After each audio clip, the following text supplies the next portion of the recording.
Good evening friends. तो आज हम लोग केबीएस का इंग्लिश देखेंगे। इंग्लिश एक ऐसा सब्जेक्ट जो बचपन से हम लोगों को डराता रहा है। स्कूल्स में, कॉलेजेस में, पता नहीं हम में से कितने लोगों ने इंग्लिश जस्ट रट कर पास हम लोगों ने कर लिया। बिहार में तो इंग्लिश कंपलसरी भी नहीं है। इंग्लिश से हमें इतना डर लगता है, लेकिन इंग्लिश बहुत ही इंपॉर्टेंट है। आप कोई भी कॉम्पिटिटिव एग्जामिनेशंस ले लो,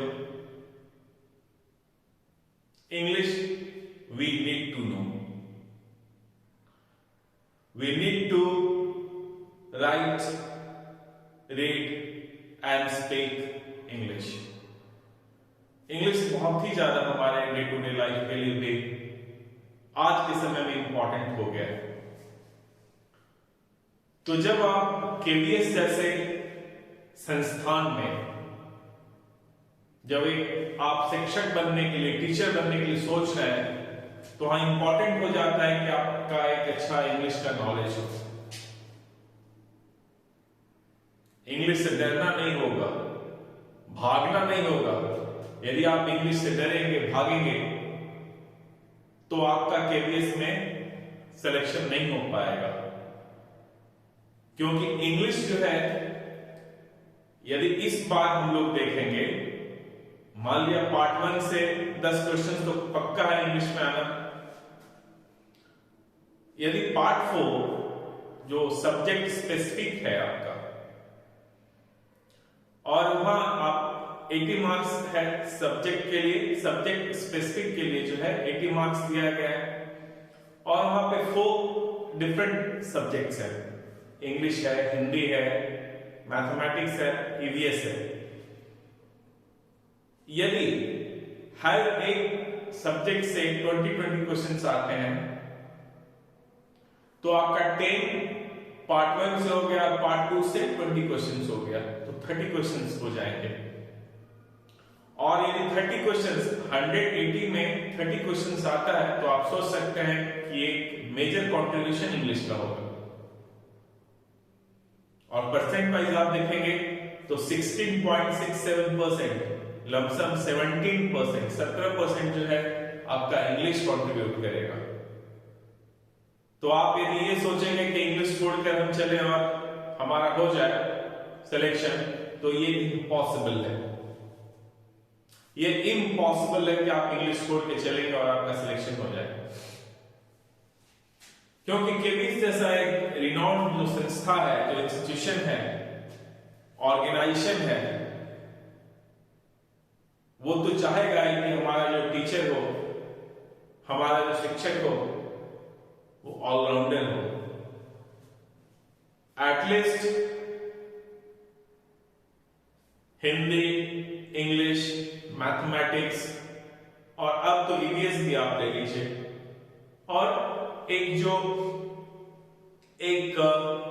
अच्छे नागरिक के लिए जो नॉलेज होना चाहिए भारतवर्ष का, वो नॉलेज हो, यानी जनरल अवेयरनेस। तो इतना तो एक अच्छा इंस्टीट्यूशन आपसे चाहेगा कि इतना नॉलेज आपके पास में हो। तो ऐसे समय में इंग्लिश बहुत इंपॉर्टेंट हो जाता है। हम इंग्लिश से भागते हैं, हम इंग्लिश से डरते हैं, तो भागना नहीं पड़ेगा, डरना नहीं पड़ेगा, बल्कि डट कर मुकाबला करना होगा। आपको इंग्लिश पढ़ना होगा।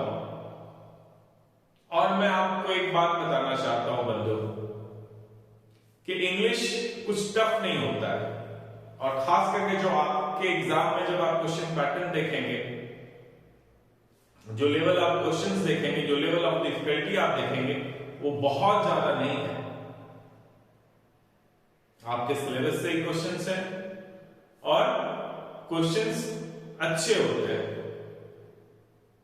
पर इंग्लिश रट के नहीं, प्रैक्टिस करके आपको पढ़ना होगा।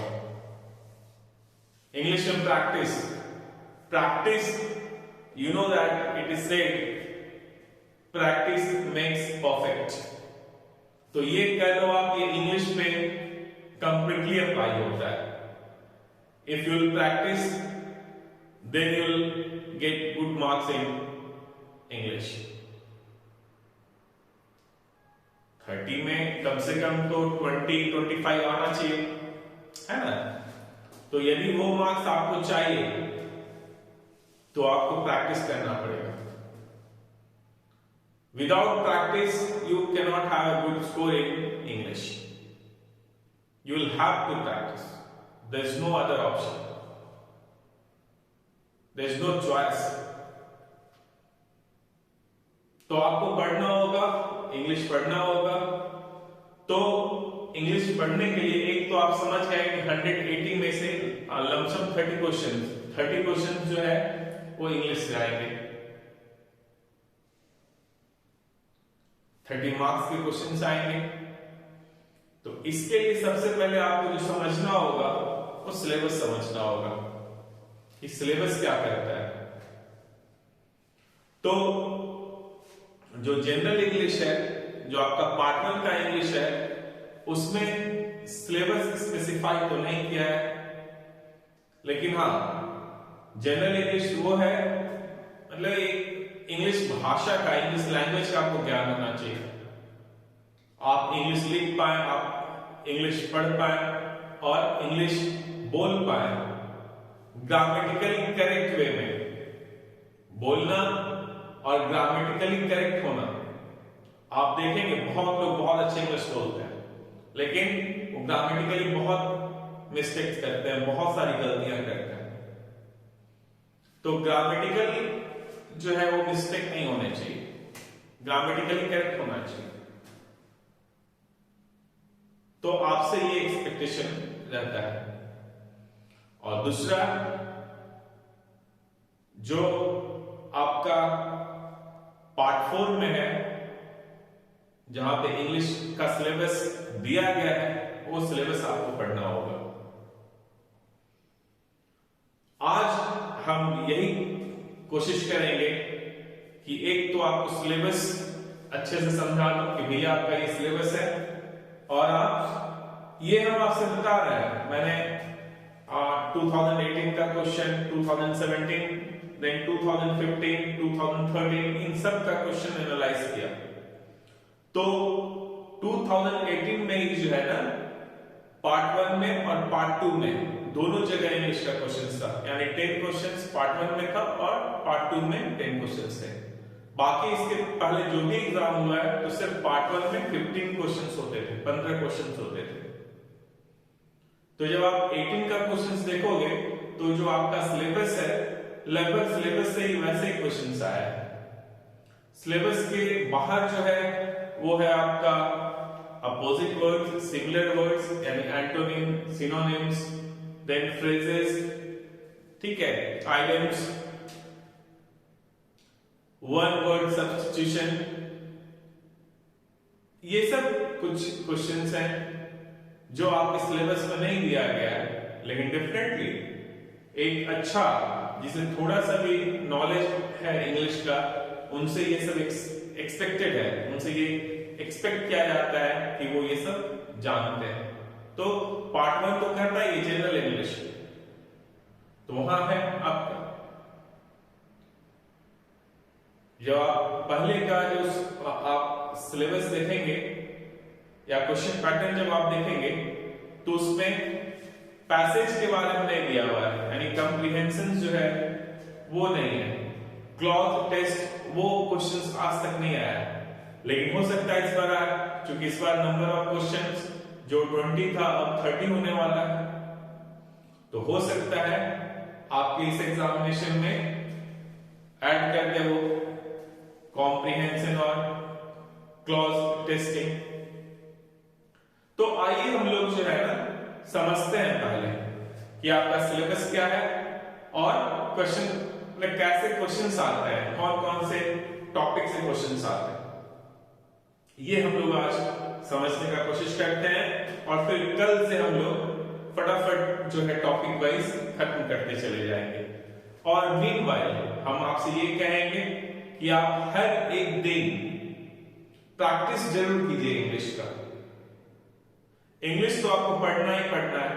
तो आप मान लिया, देखो बहुत जल्दी में एग्जाम भी होगा, आपके पास टाइम भी बहुत कम है, तो कम से कम आप मेरी 12 आवर्स रोज आप पढ़ रहे हो तो 2 घंटा तो आप इंग्लिश को दे दो। आप, हमने आपको बताया था कल कि टोटल 8 सब्जेक्ट्स आपको पढ़ने हैं इसमें, 8 सब्जेक्ट्स।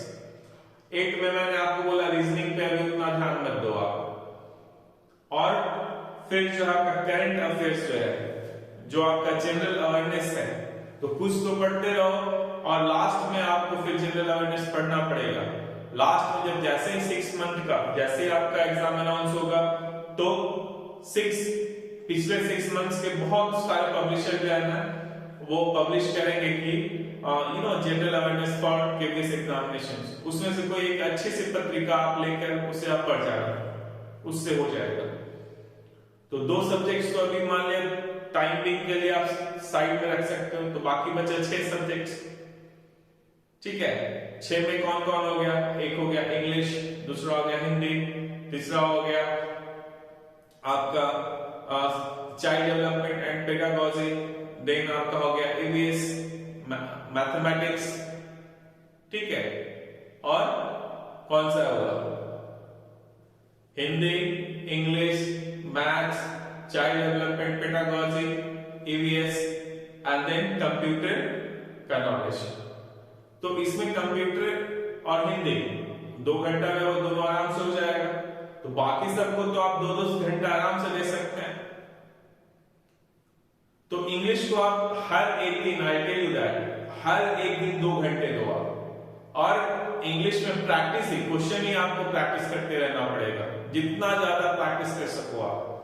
और रोज एटलीस्ट आप antonym, synonyms, idioms, phrases, one word substitution, ये आपको मेमोराइज करना होगा, ये आपको रटना होगा, ठीक है।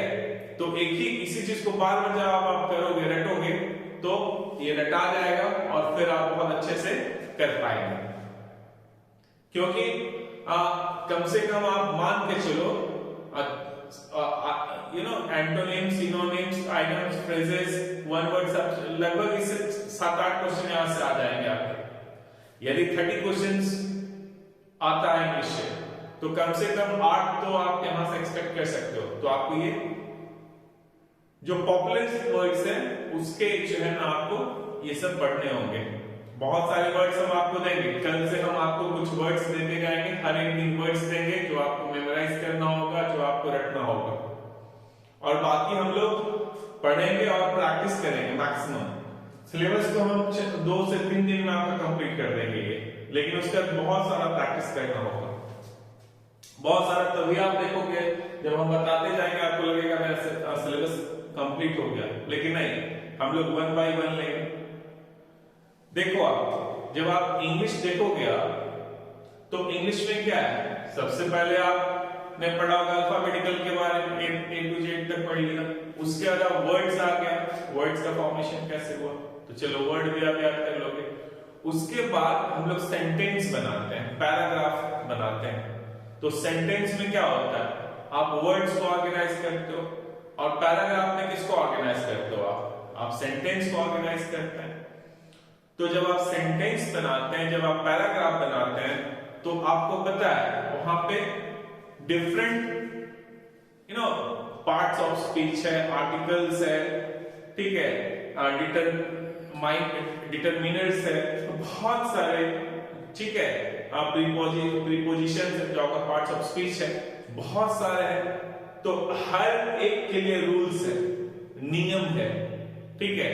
तो हम लोगों को नियम जानना होगा, क्योंकि ग्रामेटिकली सही लिखने के लिए, ग्रामेटिकली सही पढ़ने के लिए, स्पेल करने के लिए, ग्रामेटिकली सही कन्वर्सेशन के लिए, यानी स्पोकन इंग्लिश के लिए, बात करने के लिए, इन सब के लिए आपको ग्रामर का अच्छा नॉलेज होना चाहिए। तो ग्रामर का नॉलेज का मतलब क्या है, इन सब के बारे में, जैसे कहां पे प्रीपोजिशन आप लगाएंगे, कहां पे आर्टिकल्स, कौन सा आर्टिकल्स यूज करेंगे, कहां पे कंजंक्शन आएगा, तो इन सब का, कहां पे डिटरमिनर्स आएगा, कैसे आप यूज करोगे, एम्प्टी सब्जेक्ट क्या होता है, तो इन मतलब कैसे आप एक सेंटेंस में जो है कैसे आप वर्ड्स को जो है सजाएंगे, कैसे ऑर्गेनाइज करोगे, वैसे जब पैराग्राफ लिखोगे तो कैसे आप सेंटेंस को कनेक्ट करेंगे।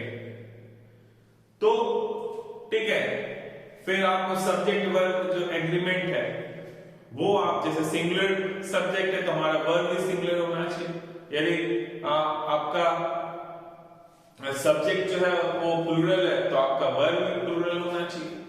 तो ये सब आपको देखना है, तो ये सब आपको समझना है, ये सब देखना है। तो ये सब मिलकर जो है ना आप सही रूप से इंग्लिश पढ़ पाते हो, सीख पाते हो, ठीक है, बोल पाते हो, बातें कर पाते हो। तो यही आपके सिलेबस में भी है, ठीक है। तो हर एक का हम लोगों को नियम पढ़ना होगा, हर एक का रूल्स जो है वो फॉलो करने होंगे, वर्ड्स का करेक्ट स्पेलिंग्स हम लोगों को पता होना चाहिए, ठीक है, कौन सा वर्ड्स कहां पे यूज होगा उसका हम लोगों को नॉलेज होना चाहिए, है कि नहीं। तो ये सब भी आपके सिलेबस में है। तो इन सभी चीजों के लिए हम लोगों को बहुत अच्छे से पढ़ना होगा, अच्छे से नियम को समझना होगा और फिर रटना भी पड़ेगा और प्रैक्टिस करना पड़ेगा। जितना प्रैक्टिस करोगे उतना परफेक्ट होते जाओगे और एग्जाम में तो अच्छे मार्क्स आएंगे ही, साथ ही साथ आप इंग्लिश में जो इंग्लिश आपको डराता था, जो आपको भगाता था, वो आपको सताने लगेगा, आप इंग्लिश के और नजदीक जाना शुरू हो जाएंगे, आप अच्छा इंग्लिश बोल पाएंगे और उससे आपका पर्सनालिटी, एक जब आप अच्छे से इंग्लिश बोल पाएंगे आपका प्रोनाउंसिएशन अच्छा होगा, ठीक है, ये सब जब होगा, आप ग्रामेटिकली जब अच्छा बात कर लेंगे तो आप कॉन्फिडेंट फील करेंगे और वो जो है ना that will add to your personality. आप बहुत, आपका पर्सनालिटी जो है बहुत और खिल उठेगा, ठीक। तो इसके लिए हम लोगों के लिए एक तो एग्जामिनेशन, अभी तो हमारा एजेंडा एग्जामिनेशन है, तो एग्जामिनेशन के लिए तो पढ़ना ही है। तो आइए हम लोग देखते हैं आपका सिलेबस क्या है। तो सबसे पहले जो है ना ये पार्ट्स ऑफ स्पीच जो है वही है आपका नाउन्स पढ़ना है हम लोगों को, नाउन्स, प्रोनाउंस, एडजेक्टिव्स, एडवर्ब्स, फिर है is, am, are, has, have. ये सब क्या है? ये सब क्या है? ये वर्ब्स है। कौन सा वर्ब्स है? तो ऑक्सिलरी वर्ब्स है। ये क्या है हमारा? ये तो ऑक्सिलरी वर्ब्स यही है ना, ऑक्सिलरी वर्ब्स यही है,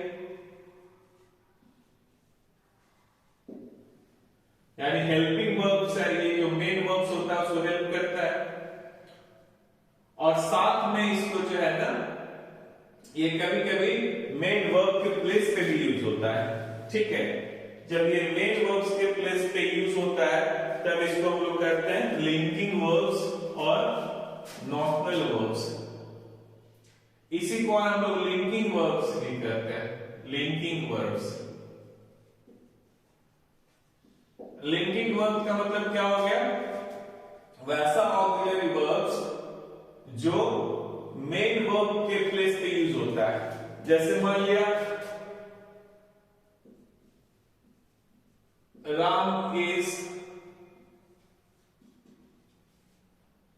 गोइंग टू स्कूल, ठीक है, Ram is going to school. तो इज क्या कर रहा है? ये जो मेन वर्ब है इसको सपोर्ट कर रहा है, तो ये इसलिए इसको कहते हैं auxiliary verb.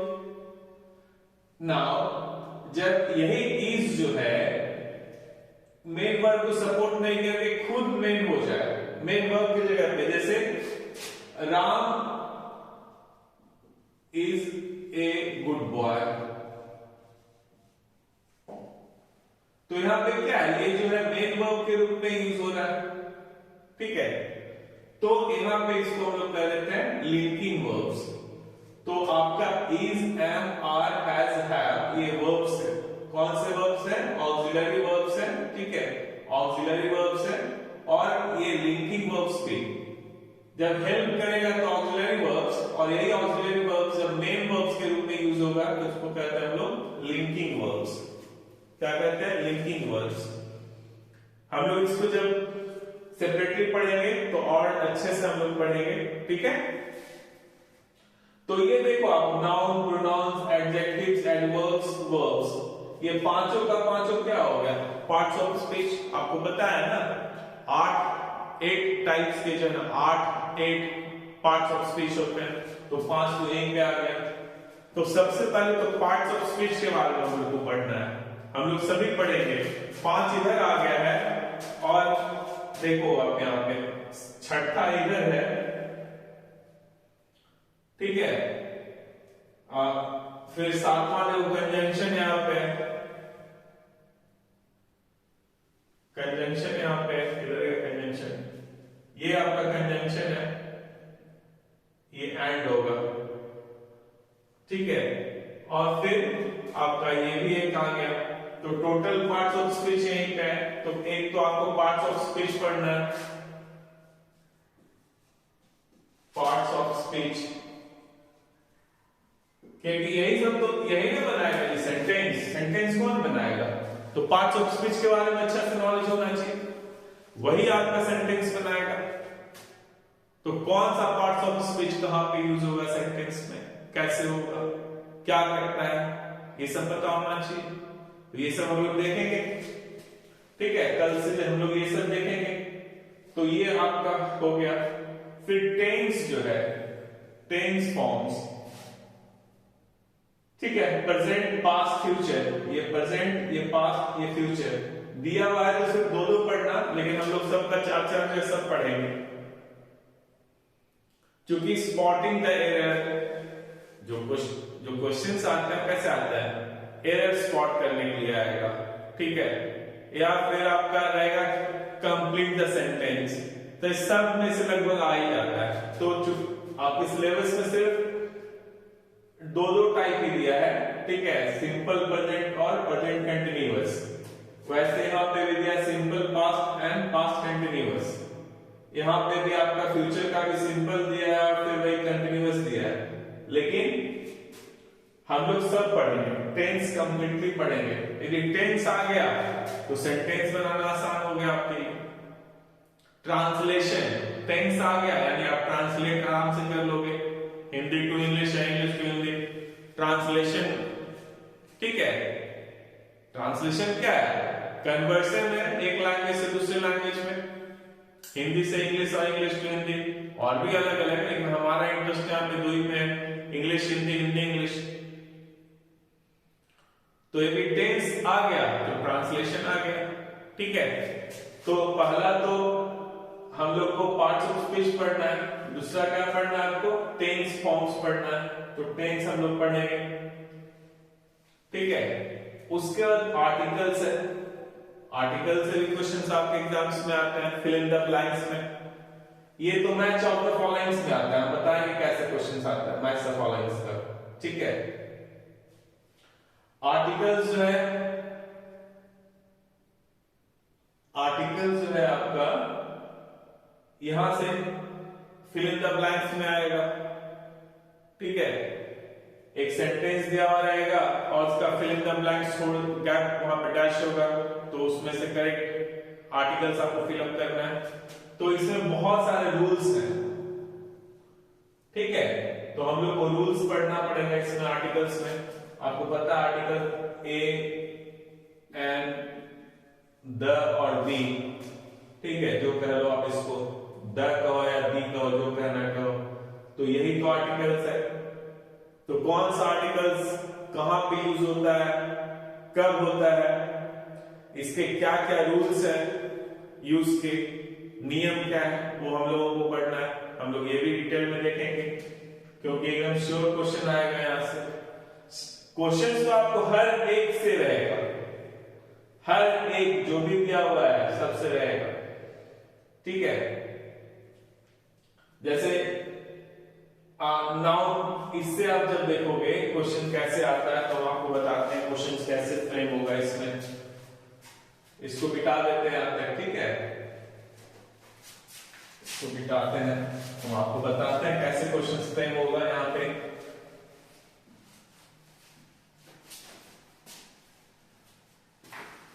Match the followings करके आ सकता है, जैसे यहां पे कुछ लिख देगा, ठीक है, जैसे पप्पू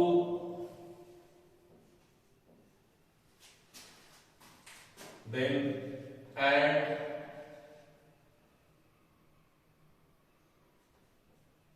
इन कैन, ये दे दिया। अब ऑप्शन 4 दे देगा, ये दिया।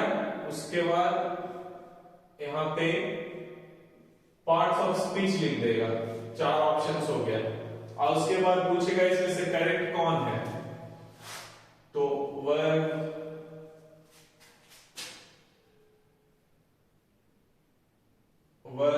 Preposition, noun,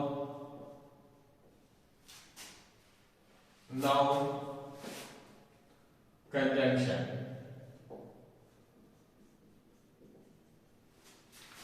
noun, preposition,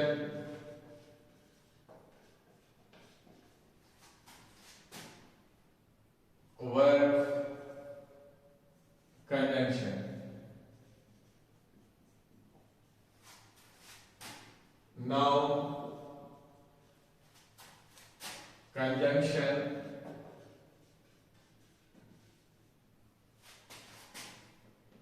preposition, verb.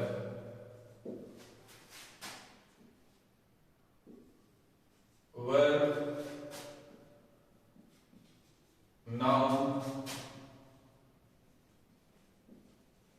Preposition, conjunction, इस तरह से दे देगा। अब इसमें से पूछेगा करेक्ट कौन सा है, तो पप्पू क्या होगा, पप्पू नाम है, तो नाम हो गया तो क्या होगा, नाउन हुआ ये। तो देखो ये नाउन इसमें किसमें, तो 2 में नाउन दिख रहा है, तो ये दोनों में से कोई एक होना चाहिए। अब एंड क्या है, एंड 2 सेंटेंस को या 2 वर्ड को कनेक्ट करता है, ठीक है, जैसे राम एंड श्याम, तो दोनों को कनेक्ट किया, सेंटेंस को भी कनेक्ट करता है। जो कनेक्ट करता है उसको क्या कहते हैं, कंजंक्शन। तो ये एंड जो है वो कंजंक्शन है। तो इन दोनों में से देखो कौन है, तो ये कंजंक्शन है, ये तो यार सही लग रहा है। इन क्या है, ये प्रीपोजिशन है। प्रीपोजिशन क्या करता है, नाउन या प्रोनाउन का सेंटेंस में दूसरे वर्ड के साथ रिलेशन एस्टैब्लिश करता है, ठीक है। तो इन क्या प्रीपोजिशन है, तो ये भी सही है। कैन क्या है, ऑक्सिलरी वर्ब है, तो ये वर्ब आ गया, तो सही आंसर क्या हो गया, सी हो गया, है ना। तो इस तरह से क्वेश्चंस आपके फ्रेम हो सकते हैं यहां से, और आया भी इस तरह के एग्जाम में। तो यहां तक देख लिए हम लोग, आर्टिकल्स तक देख लिए, ठीक है। नेक्स्ट आपका दिस, दैट, दीज, दोस, ये 4 दिया हुआ है। और ये पता है आपका क्या है, ये डिटरमिनर्स है, ठीक है, ये दिस, दैट, दीज, दोस। और साथ में ये जो है सब्जेक्ट के रूप में भी यूज होता है, जैसे this is a boy, this is a